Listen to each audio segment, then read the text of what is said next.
अस्सलाम वालेकुम। हाँ जी, एक्सरसाइज़ 1.3 और 1.4 से परेशान हैं? परेशान होने की ज़रूरत नहीं है। आज हम एक्सरसाइज़ 1.3 और 1.4 के कुछ इम्पोर्टेंट क्वेश्चन सॉल्व करेंगे। लाज़मी नहीं कि आपने सारी एक्सरसाइज़ ही तैयार करनी है। आप पहले ये वाले क्वेश्चन अगर प्रिपेयर कर लें तो आपके लिए बाकी की एक्सरसाइज़ देखिएगा खुद ब खुद आसान हो जाएगी। तो घबराना नहीं, मैथ को बस अपने लिए आसान बनाना है। चलें स्टार्ट करते हैं एक्सरसाइज आज के बोर्ड प्रिपरेशन के टॉपिक को आगे बढ़ाते हुए आज एक्सरसाइज 1.3 का क्वेश्चन 4 के कुछ पार्ट डिस्कस करेंगे और एक्सरसाइज 1.4 के कुछ इंपॉर्टेंट क्वेश्चंस करेंगे। खुद देख लीजिएगा, इसके बाद बाकी के क्वेश्चन आपके लिए आसान हो जाएंगे। वीडियो स्टार्ट करने से पहले आप चैनल को लाइक और सब्सक्राइब कर लें। Thank you. तो चलिए अब स्टार्ट करते हैं। आज की वीडियो में हम एक्सरसाइज 1.3 के क्वेश्चन 4 का पार्ट 5, 10 और 11 और एक्सरसाइज 1.4 के क्वेश्चन 1 का पार्ट 3, क्वेश्चन 4 और क्वेश्चन 5 का सेकंड पार्ट डिस्कस करेंगे। ये पार्ट है जिनमें आप थोड़ी बहुत डिफ़िकल्टी फेस कर सकते हैं, बाकी के पार्ट्स फिर भी आसान हैं। तो ज़रा पहले ये वाले क्वेश्चन समझें, बाकी डिटेल वीडियो के लिए मैंने इसके ऊपर से अलग से एक्सरसाइज़ पे इंडिविजुअल वीडियो बनाई हुई है। वो वीडियो के अंदर आप अगर पूरी एक्सरसाइज़ देखना चाहते हैं तो आप पूरी एक्सरसाइज़ देखें। तो स्टार्ट करते हैं एक्सरसाइज़ 1.3 के क्वेश्चंस और 1.4 के क्वेश्चन के साथ। तो सबसे पहले एक्सरसाइज़ 1.3 पर आ जाएँ। जैसे कि मैंने बताया कि इसमें क्वेश्चन नंबर 4 के कुछ पार्ट डिस्कस करने जा रहे हैं। अब क्वेश्चन नंबर 4 है जी, इसमें उसने कहा express each unit in terms of E, कि आपने ई की फॉर्म में जो आपके क्वेश्चन है उनको ई की फॉर्म में कन्वर्ट करना है। तो इसके लिए आपको ये दो फार्मूले ज़हन में रखने होंगे। पहला फार्मूला आपके सामने लिखा हुआ है और पहला फार्मूला आपके सामने वो है limit N approaches to positive infinity 1 plus 1 over N की power N is equal to E. ये आपके सामने है, limit N approaches to positive infinity 1 plus 1 over N की power N that is equal to E. और दूसरा है limit x approaches to 0 1 plus X की power 1 by X is equal to ई।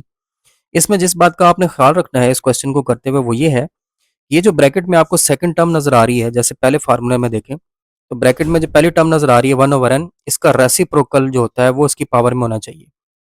तो आपको पता है ये जो 1 ओवर एन है इसका अगर हम रेसिप्रोकल करें तो वो एन बनता है। तो जब सेकंड टर्म का रेसिप्रोकल पावर में आ जाएगा तो that will be equal to E. और इसी तरह दूसरे फार्मूले में देखें कि ब्रैकेट में जो दूसरी टर्म आ रही है वो है एक्स, और अगर हम देखें तो एक्स का रेसिप्रोकल बनता है 1 ओवर एक्स। तो आप देख सकते हैं कि ये जो सेकंड टर्म है एक्स, इसका रेसिप्रोकल पावर में आ रहा है 1 ओवर एक्स, तो ये भी इसके इक्वल होगा, ई के इक्वल होगा। तो आपने इसी चीज़ पे फोकस करना है कि सेकंड टर्म का जो रेसिप्रोकल है अगर वो पावर में आ जाए तो आप उसको ई लिख देंगे। और इसमें आपने जो भी चेंजिंग करनी है, जो भी छेड़छाड़ करनी है वो पावर में करनी है, सेकंड टर्म को डिस्टर्ब नहीं करना ब्रैकेट में। तो चलिए क्वेश्चन में ये डिस्कस करते हैं। अब इसके मेजॉरिटी में जो मैक्सिमम क्वेश्चंस हैं वो उसके हिसाब से अगर हम चलें तो मैं आपके साथ अभी शेयर करता हूँ। इसके जैसे कि मैंने आपको बताया था कि इसके हमने कौन-कौन से पार्ट डिस्कस करने हैं। इसके जो हमने पार्ट डिस्कस करने हैं, पार्ट नंबर 5 है। पार्ट नंबर 5 है जी, limit N approaches to positive infinity 1 plus 4 over N की पावर एन। अब इसको हमने ई वाली फॉर्म में चेंज करना है। अब देखो जो सेकंड टर्म है वो है 4 ओवर एन, ठीक है? और ये 4 ओवर एन का जो रेसिप्रोकल होता है वो होता है एन, एन ओवर 4, ठीक है? तो 4 ओवर एन का रेसिप्रोकल होता है एन ओवर 4, जबकि यहाँ पे सिर्फ एन आ रहा है। तो अब हम क्या करेंगे इसमें? तो अब राइट साइड पे देखें, सबसे पहले तो मैंने पावर में 4 से मल्टीप्लाई और 4 से डिवाइड कर लिया। ये limit N approaches to positive infinity 1 plus 4 over N की पावर एन, यहाँ तक एज इट इज़ आ गया। ये मैंने 4 से मल्टीप्लाई और डिवाइड कर दिया। अब ये जो नीचे वाला 4 आपको नज़र आ रहा है इसको मैं एन के नीचे लिख लूँगा और ये जो ऊपर वाला 4 है इसको मैं बाहर निकाल के लिख दूँगा। तो अगले स्टेप में ये बन जाएगा limit N approaches to positive infinity 1 plus 4 over N की पावर एन ओवर 4 और फिर आ जाएगी बाहर पावर 4। अब आप देख सकते हैं ये 4 4 को कैंसिल करके एन ही बनता है। तो ये जो आपने चेंजिंग की है सवाल में, मल्टीप्लाई और डिवाइड किया, इससे कोई फ़र्क नहीं पड़ता। लेकिन ऐसा करने से आपका वो क्वेश्चन ई वाली फॉर्म में चेंज हो गया। Limit N approaches to positive infinity 1 plus 4 over N की पावर एन ओवर 4। अब आप देख सकते हैं कि सेकंड टर्म का जो रेसिप्रोकल है, सेकंड टर्म है 4 ओवर एन और इसका रेसिप्रोकल बनता है एन ओवर 4। तो सेकंड टर्म का जो रेसिप्रोकल है वो पावर में आ चुका है, तो इसको आप ई लिख सकते हैं। तो ये बन जाएगा ई पावर 4, ठीक है? ई की पावर 4, तो यही आपका आंसर है, दैट इज़ ई पावर 4। तो ये आपका फिफ्थ पार्ट है। इस पार्ट को अगर आप समझ लें तो इससे रेलेवेंट जितने भी पार्ट्स हैं वो आप इसके बड़े ईज़िली सॉल्व कर सकते हैं। इसी तरह 2 और डिफ़िकल्ट क्वेश्चंस हैं इसके अंदर, जो कि इस फ़ॉर्मूले से सॉल्व नहीं होंगे, उनका क्राइटेरिया थोड़ा डिफरेंट है, वो भी डिस्कस कर लेते हैं। तो एक है पार्ट 10। पार्ट 10 में लिखता है लिमिट एक्स अप्रोचेस टू 0 ई की पावर 1/x-1 ओवर ई की पावर 1/x+1, ये आपने सॉल्व करना है और आगे कंडीशन दी हुई है x इज लेस देन 0। ठीक हो गया जी। अब इस कंडीशन का बड़ा रोल है इस क्वेश्चन में। ये जो लिखा हुआ है x इज लेस देन 0, उसका क्या मतलब है? x लेस देन 0 का मतलब होता है कि x नेगेटिव है। अब उसने खुद कहा है सवाल में कि x लेस देन 0 है, यानी कि x नेगेटिव है। तो इसलिए सबसे पहला काम जो आप करेंगे वो ये करेंगे कि आप x को माइनस एक्स से रिप्लेस करेंगे। तो इसलिए मैंने लिखा replacing x bye minus x. अब हर x को अगर माइनस एक्स से रिप्लेस करें, यहाँ पर x आ रहा है और यहाँ पर x आ रहा है, इसको अगर हम माइनस एक्स से रिप्लेस करेंगे तो ये टर्म्स नेगेटिव हो जाएंगी। तो राइट साइड पे देखें, क्वेश्चन बन जाएगा limit x approaches to 0 e power -1/x-1 over e power -1/x+1। अब अगर आपने इस e की पावर को पॉजिटिव करना है, ये जो e की पावर्स आ रही हैं इसको पॉजिटिव करना है, तो क्या करेंगे? आपको पता है पावर पॉजिटिव करनी हो तो हम उसको उल्टा लेते हैं, उसको रेसिप्रोकल कर लेते हैं। तो अगले स्टेप में हम इसका रेसिप्रोकल कर लेंगे। तो इसलिए बन जाएगा limit x approaches to 0 1 over E की power 1/x-1 over 1 over E की पावर 1/x+1। ये x है, यहाँ पे 2 लिखा हुआ आ गया, that is not 2, that is x। ठीक है, तो ये बन जाएगा लिमिट x अप्रोचेस टू 0 ई की 1 over e power 1/x-1 over 1 over e power 1/x+1। अब आप इसमें लिमिट पुट कर दें x की जगह पे 0। तो अगर अगर आप इसमें लिमिट पुट कर दें x की जगह पे 0, तो राइट साइड पे देखें ये बन जाएगा 1 ओवर ई की पावर 1/0-1 ओवर 1 ओवर ई की पावर 1/0+1। अब आपको पता है कि जो 1/0 होता है ये इन्फिनिटी के इक्वल होता है, ये भी जो 1/0 है ये भी इन्फिनिटी के इक्वल होगा। ये बन जाएगा 1 ओवर ई की पावर इन्फिनिटी-1 ओवर 1 ओवर ई की पावर इन्फिनिटी+1। अब अगर पावर इन्फिनिटी हो तो उसका आंसर भी इन्फिनिटी होता है। ये बन जाएगा 1 ओवर इन्फिनिटी-1 ओवर 1 ओवर इन्फिनिटी+1। अब आपको पता है अगर इन्फिनिटी डिनोमिनेटर में आ जाए तो वो 0 के इक्वल होती है। ये बन जाएगा 0-1 ओवर 0+1, तो आंसर आ जाएगा -1। ये आपका पार्ट 10 हो गया। पार्ट 11 देखें, जिसमें लिखता है limit x approaches to 0 e power 1/x-1 over e power 1/x+1। ये वही क्वेश्चन है, लेकिन आगे उसने अब कंडीशन दे दी x इज ग्रेटर देन 0। तो x इज ग्रेटर देन 0 का मतलब क्या है कि x पॉजिटिव है, तो अब आप इसमें वो पिछले क्वेश्चन वाला काम नहीं कर सकते। इसमें आप x को माइनस एक्स से रिप्लेस नहीं कर सकते, तो फिर इसको किस तरह सॉल्व करेंगे? तो इसके लिए आपको ये याद रखना पड़ेगा। तो पहला स्टेप ये होगा dividing up and down by e power 1/x, कि आपने ऊपर और नीचे हर टर्म को ई पावर 1/x से डिवाइड करना है। तो अब जरा देखिएगा, अब देखें राइट साइड पे लिखा हुआ limit x approaches to 0 e power 1/x over e power 1/x -1 over e power 1/x divided by e power 1/x over e power 1/x +1 over e power 1/x। यहाँ पे तो ये कैंसिल हो जाएंगे, ये 1 हो जाएगा। तो बन जाएगा limit x approaches to 0 1 -1 over e power 1/x over 1 + 1 over e power 1/x। अब इसमें भी लिमिट पुट कर दें x की जगह पे 0, इस x की जगह पे 0 और इस x की जगह पे 0 पुट कर दें। तो बन जाएगा 1 -1 ओवर ई की पावर 1/0 ओवर 1 + 1 ओवर ई की पावर 1/0। अब ये जो 1/0 है ये इन्फिनिटी हो जाएगा और ये वाला जो 1/0 है ये भी इन्फिनिटी हो जाएगा। तो बन जाएगा 1 -1 ओवर ई की power infinity over 1 + 1 1 -1 over E की power infinity over 1 + 1 over E की पावर इन्फिनिटी। अब ये जो ई की पावर इन्फिनिटी है ये इन्फिनिटी बन जाएगा और ये भी जो ई की पावर इन्फिनिटी है ये भी इन्फिनिटी बन जाएगा। तो बन जाएगा 1 -1 over infinity over 1 + 1 over infinity. अब ये जो 1 ओवर इन्फिनिटी है ये 0 हो जाएंगे। तो बन जाएगा 1 -0 ओवर 1 + 0, तो आंसर 1 आ जाएगा। ये आपका 11th पार्ट हो गया। अब एक्सरसाइज 1.4 के कुछ क्वेश्चंस डिस्कस कर लेते हैं, जिसमें पहला क्वेश्चन है जिसका थर्ड पार्ट करना है। कहता है determine left hand limit and right hand limit and then find the limit of function. कि आपने लेफ्ट हैंड लिमिट निकालनी है और राइट हैंड लिमिट निकालनी है और लिमिट ऑफ फंक्शन निकालनी है। थर्ड पार्ट में उसमें आपको फंक्शन दिया हुआ है f(x) is equal to mod of x minus 5 और c की वैल्यू 5 है, यानी कि जो आपने लिमिट निकालनी है वो 5 पे निकालनी है। तो आपको पता है मॉड जब भी खत्म होता है तो प्लस माइनस आता है, तो आप इसको इस तरह से लिख लें f(x) is equal two plus minus x minus 5। अब इसका मतलब हमारे पास दो फंक्शन है, एक तो प्लस x माइनस 5 का और एक माइनस x माइनस 5 का। तो ये प्लस का कब होगा, माइनस का कब होगा? वैसे ही थोड़ा सा दिमाग में बिठा लें, कॉमन सेंस है कि जब हम लेफ्ट हैंड लिमिट यूज़ करेंगे तो माइनस के साथ फंक्शन लेंगे, जब हम राइट हैंड लिमिट लेंगे तो प्लस के साथ ये एक्स माइनस 5 लेंगे। तो सबसे पहले लेफ्ट हैंड लिमिट निकालते हैं। कैसे लिखेंगे इसको? Limit x approaches to 5 negative f of x.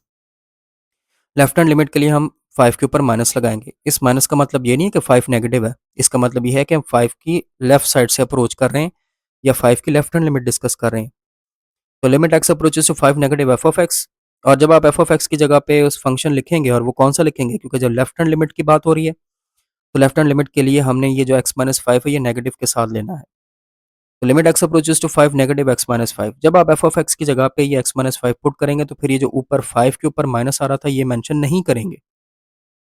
ठीक है, क्योंकि ये जो लिमिट के ऊपर माइनस या प्लस आता है, जैसे यहाँ पे ये माइनस आया हुआ है, ये एक इंडिकेटर की मिसाल है, एक इशारे की मिसाल है कि जब से आप गाड़ी मोड़ने लगते हैं तो आप इंडिकेटर देते हैं, जब आप गाड़ी मोड़ लेते हैं तो आप इंडिकेटर ऑफ कर देते हैं।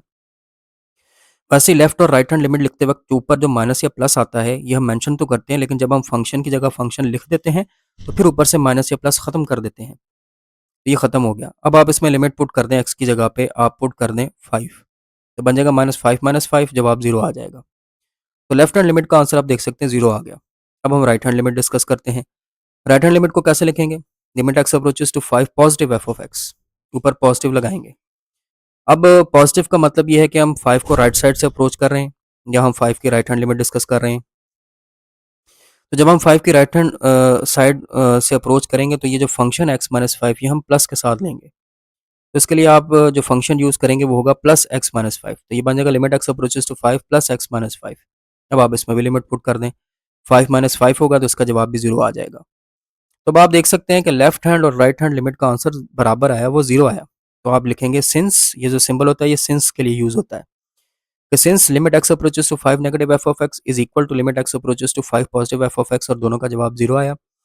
यानी कि लेफ्ट हैंड लिमिट का और राइट हैंड लिमिट का जवाब 0 आया। देयरफॉर, ये जो सिंबल होता है ये देयरफॉर का होता है, तो इसलिए therefore limit x approaches to 5 f of x का जवाब भी 0 आएगा, यानी कि लिमिट ऑफ फंक्शन का जवाब भी 0 ही आएगा। तो ये आपका थर्ड पार्ट हो गया। अब क्वेश्चन नंबर 4 डिस्कस कर लेते हैं। कहता है if F of x is equal to X plus two when X is less than equal to minus one and C plus two when X is greater than minus one, find C. आपने ये C find करना है so that limit x approaches to minus one F of x exist. ये उसने आपको बता दिया है कि limit x approaches to minus one F of x exist करती है। तो आपने भी इसी का हवाला देना है सवाल के शुरू में कि as limit x approaches to minus one F of x exist, कि जैसा कि उसने कहा कि limit x approaches to minus one F of x exist करती है, यानी कि लिमिट एग्जिस्ट करती है। तो आपको पता है जब लिमिट एग्जिस्ट करती हो तो लेफ्ट और राइट हैंड लिमिट बराबर आती हैं। तो left hand limit will be equal to right hand limit. अब माइनस वन की लेफ्ट हैंड लिमिट और राइट हैंड लिमिट कैसे लिखेंगे? वैसे लिखेंगे limit x approaches to minus one negative f of x is equal to limit x approaches to minus one positive f of x. ये वाला left hand limit के लिए, ये वाला राइट हैंड लिमिट के लिए। अब लेफ्ट और राइट हैंड लिमिट के लिए हम फंक्शन कौन सा यूज़ करेंगे? तो उसके लिए आप देखें कि ये लेस वाली कंडीशन कहाँ पे आ रही है, ये कंडीशन यहाँ पे आ रही है, यहाँ पे लिखा हुआ है x is less then minus one. Left hand limit के लिए हम फंक्शन इसके सामने जो लिखा हुआ है एक्स प्लस टू ये यूज़ करेंगे, और राइट हैंड लिमिट के लिए हम देखेंगे ग्रेटर कहाँ लिखा हुआ है, यहाँ पे लिखा हुआ है x is greater than minus one. तो ग्रेटर देन के लिए हम ये वाला फंक्शन यूज़ करेंगे सी प्लस टू। तो बन जाएगा limit x approaches to minus one x plus two is equal to limit x approaches to minus one c plus two. जब आपने फंक्शन पुट करना है तो ये माइनस वन के ऊपर नेगेटिव और ये माइनस वन के ऊपर पॉजिटिव वो खत्म कर देना है। अब आप लिमिट पुट कर दें एक्स की जगह पे माइनस वन, ये आपने इस एक्स की जगह पे माइनस वन पुट कर दिया तो बन गया minus one plus two. Right side पे एक्स है ही नहीं तो वो C plus two as it is आ जाएगा, ये टू टू से कैंसिल हो जाएगा, तो minus one is equal to C, या सी की वैल्यू माइनस वन आ जाएगी। तो ये आपका क्वेश्चन 4 हो गया। क्वेश्चन नंबर 5 का सेकंड पार्ट देख लें। फर्स्ट पार्ट भी इजी है, सेकंड भी इजी है। इसमें वो कहेगा find the value of m, आपने m की वैल्यू निकालनी है so that function is continuous at x is equal to three. ये फंक्शन जब x is equal to three पर कॉन्टिन्यूस है तो ज़रा आप m की वैल्यू निकालें। तो जब फंक्शन 3 पर कॉन्टिन्यूस हो तो कॉन्टिन्यूटी का थर्ड पॉइंट क्या बनता है, हमने वो यूज़ करना है। तो अगर फंक्शन 3 पर कॉन्टिन्यूस है तो f, पहले तो आप ये लिखेंगे कि as f of x is continuous at x is equal to three. तो अगर फंक्शन कॉन्टिन्यूस है at x is equal to three तो थर्ड पॉइंट के मुताबिक वो क्या बन जाएगा कि एफ ऑफ थ्री बराबर होगा limit x approaches to three f of x के। एफ के अंदर भी थ्री लिखना है और लिमिट भी थ्री की लेनी है, और ये दोनों बराबर होंगे। एफ ऑफ थ्री बराबर होगा limit x approaches to three f of x. अब जब फंक्शन कॉन्टिन्यूस हो तो लिमिट भी एग्जिस्ट करती है। तो आप ये जो लिमिट लिखी हुई है इसको लेफ्ट और राइट हैंड लिमिट में ब्रेक कर लेंगे। तो आप इसको लिख लेंगे f of three is equal to limit x approaches to three negative f of x is equal to limit x approaches to three positive f of x. अब हमने इनकी जगह पे वैल्यूज पुट करनी है।